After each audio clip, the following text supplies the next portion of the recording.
Welcome to Liberalism in Question. My name is Rob Forsyth, and my guest today is a man who spent a lot of his life in the economic sphere, having worked both in the public service here in state and federal in Australia and also international bodies.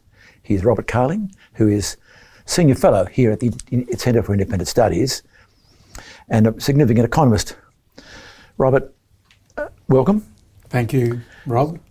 Classical liberalism typically believes in small government, which means lower taxes and less government spending. Why is that? Oh, I would say classical liberalism believes in smaller government for a variety of reasons. The most important one, I think, is that governments, the bigger the government, the more resources of the economy they are using, and they are using in a less productive way than if those resources were under the command of the private sector and the market mechanism. On the taxation side, the bigger government is, the more it has to take from the community through taxation mainly, but also through borrowing. And the more that distorts what's going on in the private sector as well. And it's more philosophically and less technically, it's a matter of individual freedom. The bigger is government, the less individual freedom there is. I'll go through those three if you like. The first one, why is it, and that as you claim, government is less effective than people what you call the market, people deciding of their own free will, or companies of their own free will what to do. Is that always the case, and why is it the case? Oh well, that statement doesn't stand up always and everywhere. Obviously, you're an economist. You're qualified, I'm sure. because there are things that need to be done, and only government can do best. For instance, defence. Law and order, the whole criminal justice system, and so on. And in modern times, you would say a social safety net. Yes. And only government can do most of that. So it's a question of how much government, really, and whether it has gone beyond the sensible boundaries of what it can do effectively. So you have government now in Australia on various measures. Well, in the pandemic, it was over 40% of GDP, and now it's probably in the high 30s. And you've had economists, noted economists, say that once it gets beyond about 30%, it's difficult for government to be effective enough to justify the costs it's imposing on society through taxation and regulation. Why is I take your point? There's a point at which there's a sweet spot, and you go beyond that. Why do you think that government initiatives are in the long run not as effective as private initiatives? Beyond a certain point. I understand that defence, although in Australia defence is not that well government either, you might say, but defence, policing, fundamental infrastructure, one imagines. But what is it about private that is better than the government beyond a certain level? Because there are different incentives and disciplines on the private sector that don't apply to government. So there is less... There are less constraints and incentives in the system for government to be effective than the price mechanism and the profit motive in the private sector. So the private sector will normally use resources more efficiently than the government is incentivised to do. Now, I want to unpack that. If I'm a government, I'm running a program. I've got the money coming to me. I'm not being paid by the people I'm supplying it to, I'm being paid so. So the incentives are from within in some way. They're not out. It's, if I'm inefficient, you're saying, I won't necessarily know that if I'm the government, but if I'm the private sector, I'll know that pretty soon because my competitor That's right. will do better. Will do better, exactly. You've said it very well. And in the government sector, politicians there is a political incentive. In modern democracy, there is a political incentive for politicians, governments to pretend, at least pretend, that they are doing something about everything that the citizens are concerned about, whether or not they are effective at doing it. So we see this in education, and the amount of spending on education is used as an indicator, as a measure of what the government is doing about education.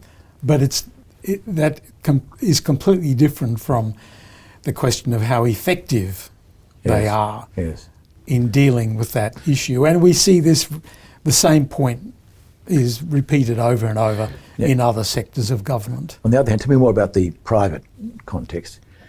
You're saying that, am I right, the private context is more risky, less secure, and that's good in the long run for us citizens, because they've got to deliver or they won't survive. Exactly, yes. Risk is an essential part of the economy, a successful economy. And failure. Risk and failure of businesses. Failure, constructive failure, as if I may call it that, and all of these things are, and inequality is it's an essential part of a successful economic system. Inequality is an essential part.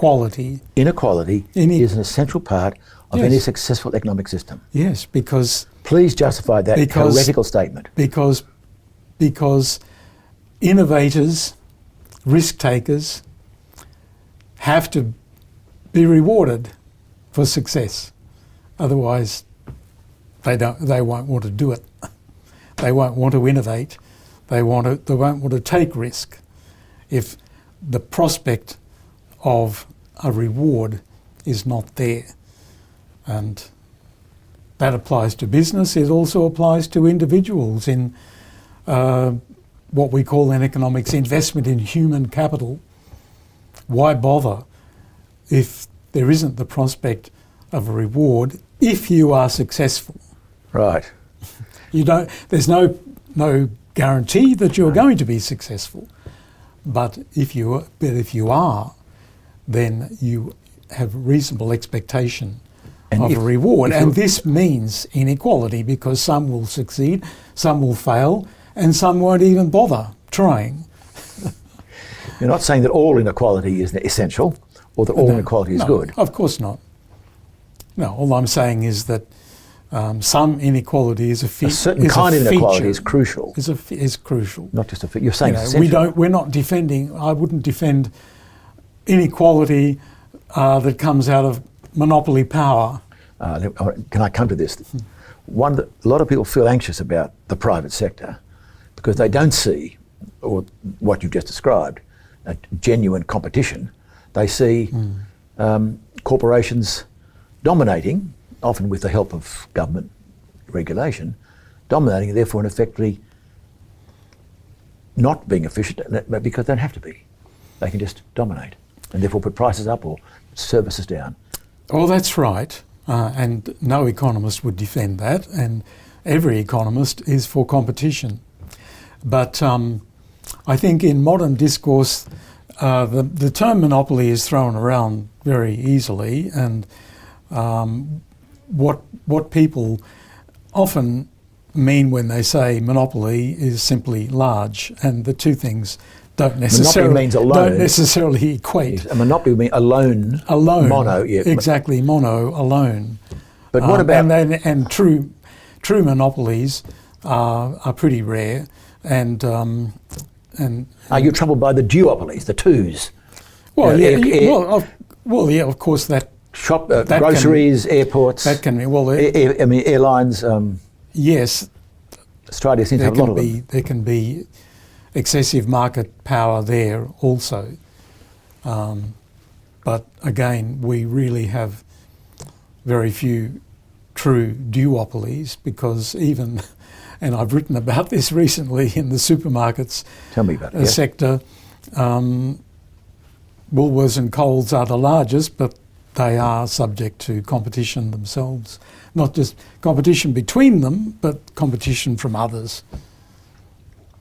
So I've heard it said that the classical liberal is not necessarily pro-business, but pro-market. Yeah, that's right. Yes, yes, Which means sometimes the business may be not wanting liberal principles. yes. That's exactly right.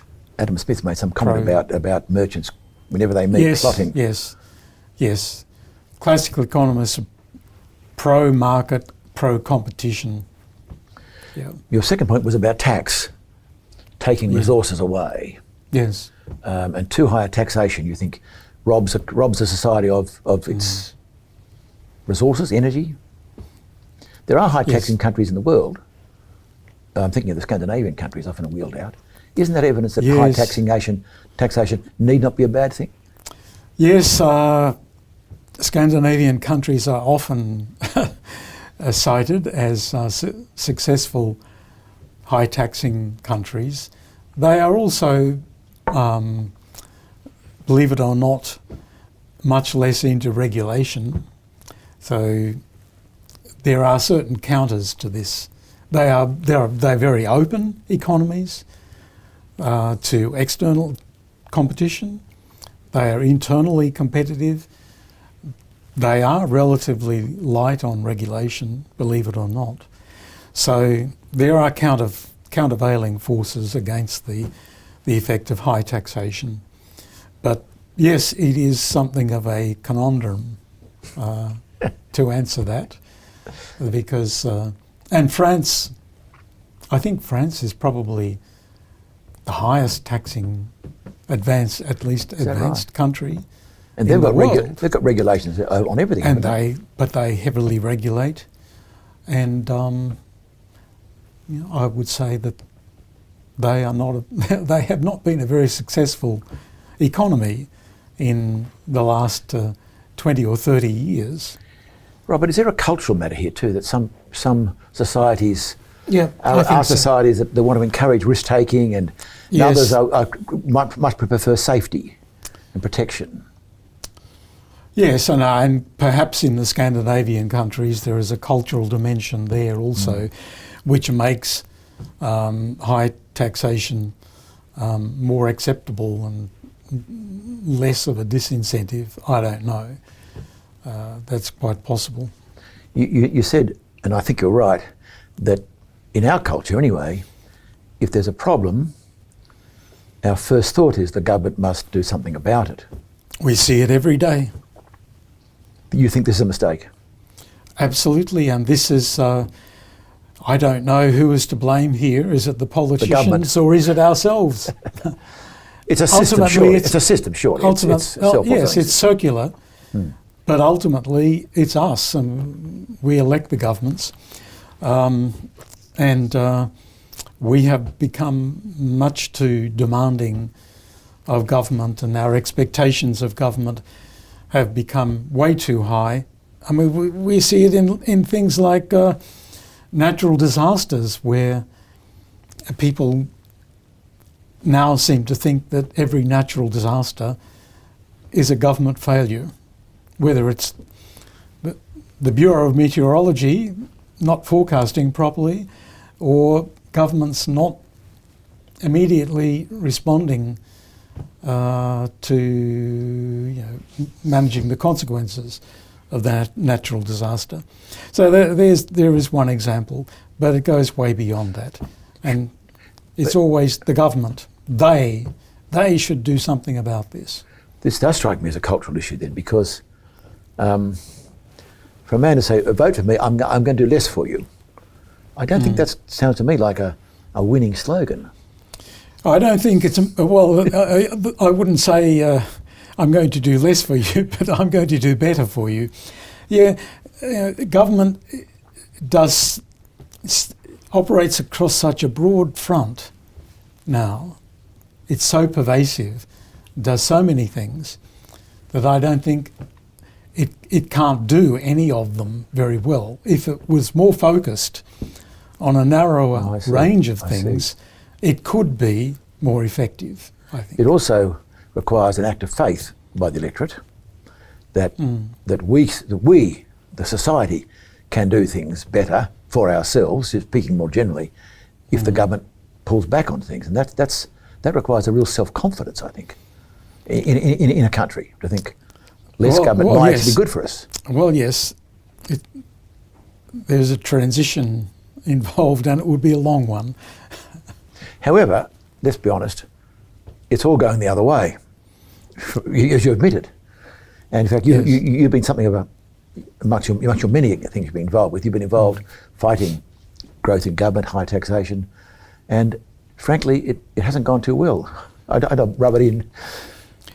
No, but have you failed? have you failed? I think these things come in waves, and we did see an era in the 1980s, especially in the 1980s and 90s, when, for example, Bill Clinton declared that the era of big government is over, and before that you had Margaret Thatcher and Ronald Reagan, and here in Australia, and in Australia also. I mean, all this had an effect in Australia as well, and the Hawke, even the Hawke government pulled back on the size of government and regulation too in the 1980s, and regulation significant, and regulation, protection, and all of that.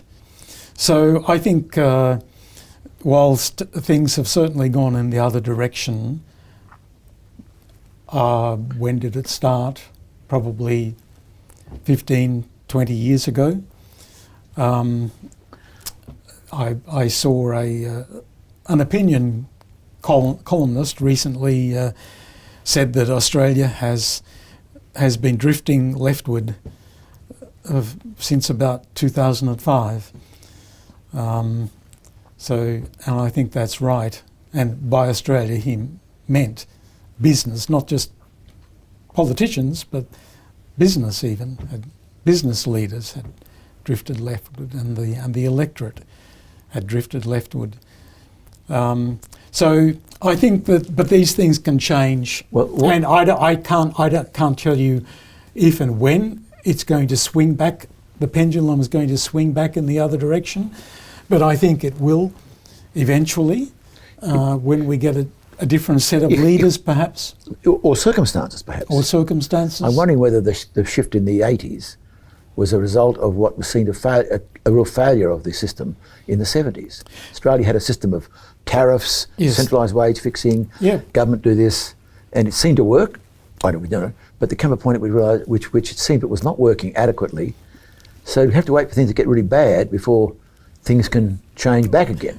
Yeah, Australia had its own experience of that kind, but so did many other countries. I mean, internationally, the 1970s were terrible, and into the 1980s were quite terrible. Remember Jimmy Carter giving I think it was an address to the nation, where he talked about a national malaise. This was in 1979, I think. So, and in Australia, we had stagflation through the 1970s and into the 1980s, and very low economic growth, fairly frequent recession, and stagnant living standards, and so on. And you reached a point where it was bad enough that we had a set of leaders that were willing and able to react to this. And also had the understanding to react to it. Yes. Because I remember it was fought the changes of Hawke, Keating and Howard, which set us up, I believe, for many years of prosperity, Yes. were seriously fought by many of the intellectual class. Well, yes, on protection, the argument had been going on since in the 1960s. It started. A gentleman called Alf Rattigan, who was a chairman of what was called the Tariff Board in those days, deserves a lot of kudos for his contribution to the argument. But it just shows how long it can take. Wow. And he's an insider. He's chairman of the Tariff Board. Yes, yes. The very board which he was trying, in a sense, to Exactly. reduce. Exactly. Why, though, has it gone the other way? Why has the last 30 years been... what's gone... I mean... I don't know. Any reason what's gone on? Why? I can list some factors that I think have contributed. I think the education system has encouraged young people to think in a more collectivist way. But then you might ask, well, why has the education system done that? Why have academics become more left-leaning? I don't know, but I think it's pretty clear that they have. You think there's a strong... And this has rubbed off onto the between being population. left, as you put, left-wing and big government?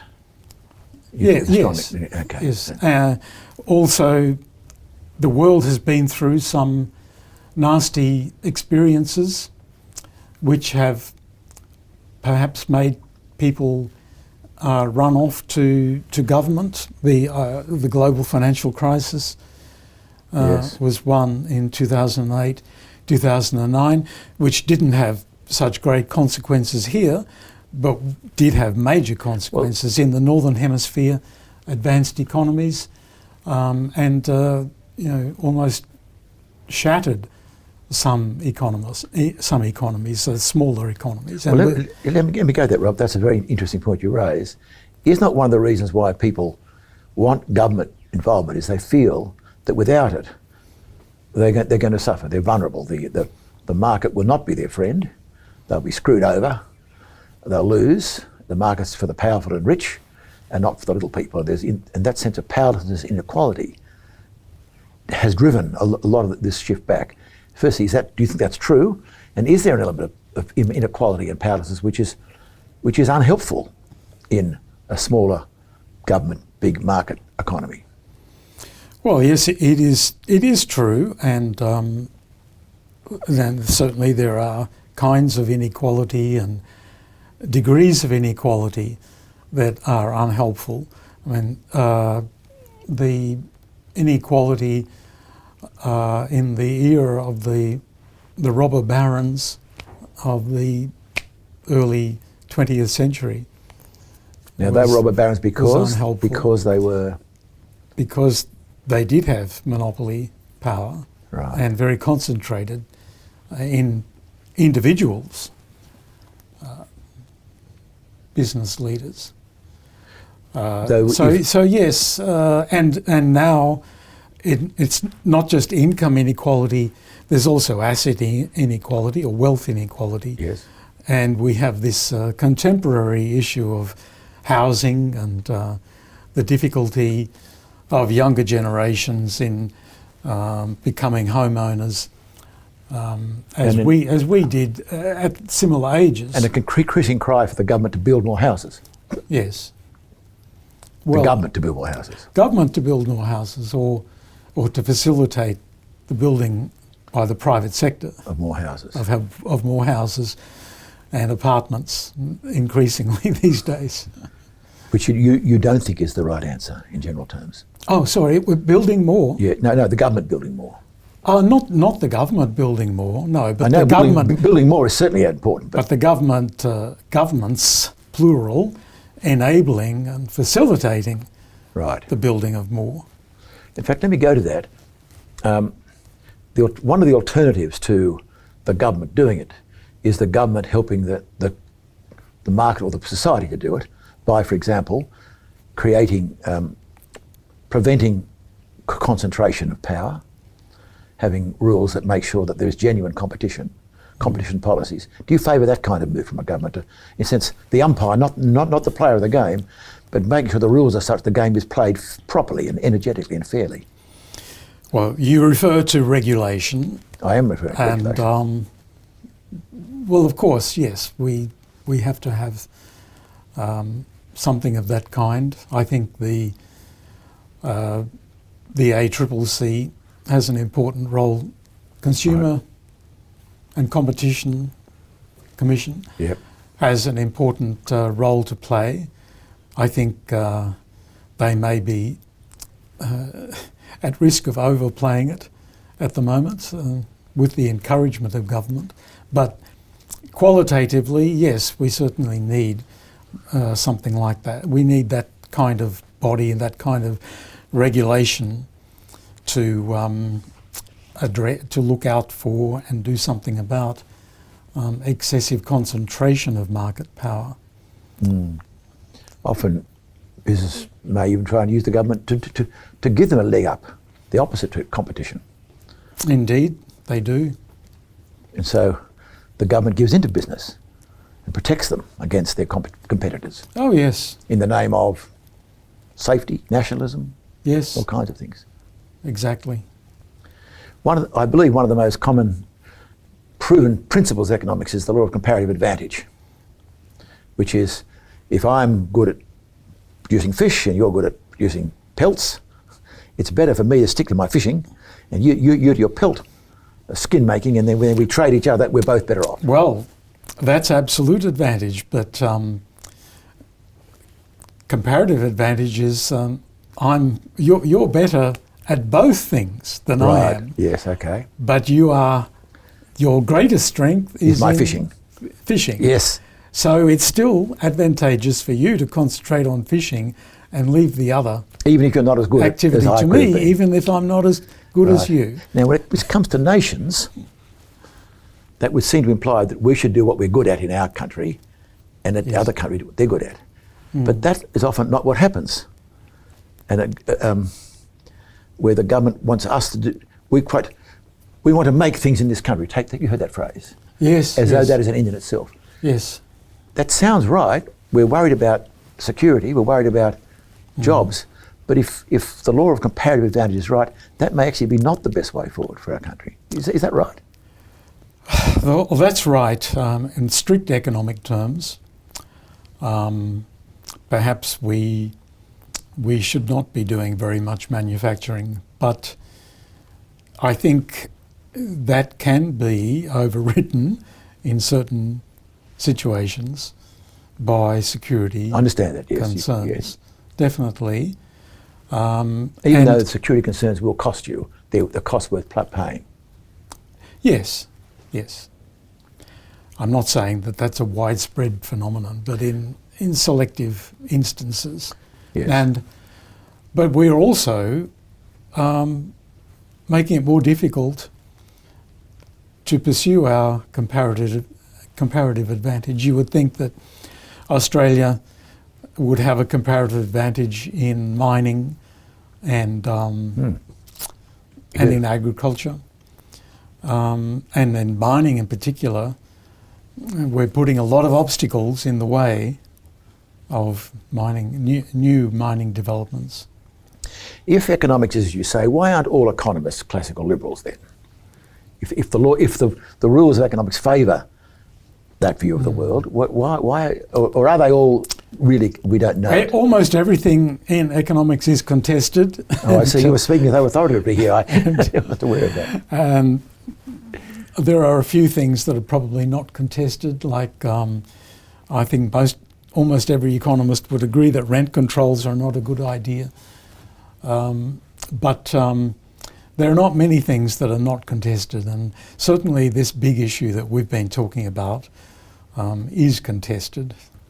Yeah. That is, people have different views on the answer, and there's no way on the evidence to prove one right or one wrong. There is no scientific resolution of the issues. Right. And it's also partly philosophical.